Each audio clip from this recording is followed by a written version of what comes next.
What is up, guys? Scott with Never Hedge, back for another Cloverhealth update, and today was pretty fucking awesome. If you ask me, we got up to just sniffed 10 bucks today. A little bit of a sell-off towards the end of the day, and then we are back up 7 cents in after-hours trading. I wanted to get to a couple of things, but first let's check the RSI, sitting very nice at 53.42. MACDs are looking pretty solid, nice little bullish cross there, and then trending downwards towards the end of the day, but not worried about that at all. This could be a nice start of a little reversal here for Cloverhealth.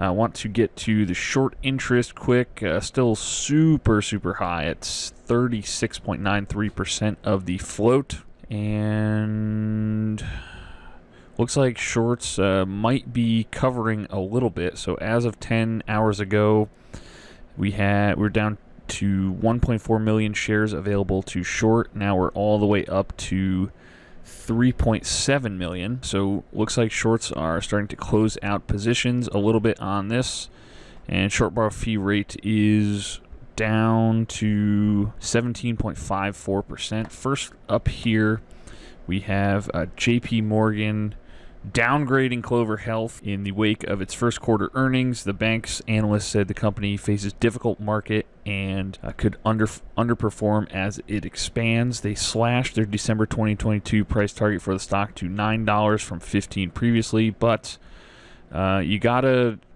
get the bullshit detector out here when banks start downgrading stocks here, because we have Bank of America downgrading Cloverhealth as well. And if we go down to the institutional short interest, we see Bank of America. Where is it? Bank of America here, 700,000 put options here.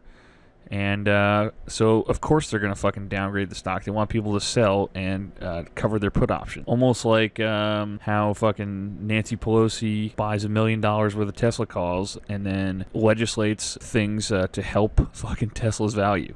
Almost quite that messed up. Not quite, but close. What else? Oh, we do have a nice $9+ million share buy of Cloverhealth from Vanguard Trading. So, wonder what they know about this. Maybe it's probably going to go up pretty soon, if I had to guess. So Vanguard picked up 9.5 million shares.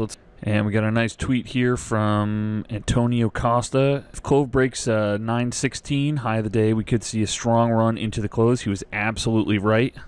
Let's squeeze the shorts to the fucking moon, guys. Yeah, this guy was pretty spot on indeed. Lots of fucking rocket ship emojis on here. Short interest is at 38.88%. Crazy. All right, we got something good from from the YOLO god. Shares on loan around 58 million. The last time we had this many shares, we went to $28 with far fewer apes.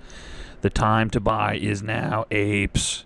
Rocket ships, apes, moon. The rocket we're all on is now primed. Get ready for a huge explosion, likely blowing past 100. Do not set your sells below 200. Trust the process. We're going to squeeze higher than GME.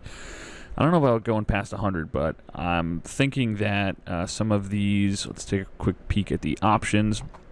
I'm thinking that some of these $12 calls could be pretty good. Definitely the $11 calls should print this week. Maybe we'll see what it does tomorrow. See if the $12 calls are looking good. Definitely loving the 10s right now. 11s should be good to go though, I think. By so these are for 716. I'm thinking $11 options are good to go. Load the rocket ship up, gas up. We're fucking taking off, guys. I think this is going to be the start of the reversal. Look at the volume on these $10 and $11 calls here. Almost 100K on there. Good God. This week is going to be pretty wild, guys. That's just about going to wrap it up for this one. So as always, guys, please make sure you're subscribed to the channel for more updates on Cloverhealth as well as other stocks and tokens we like. And I thank you guys so much for watching this far, and I'll see you in the next video.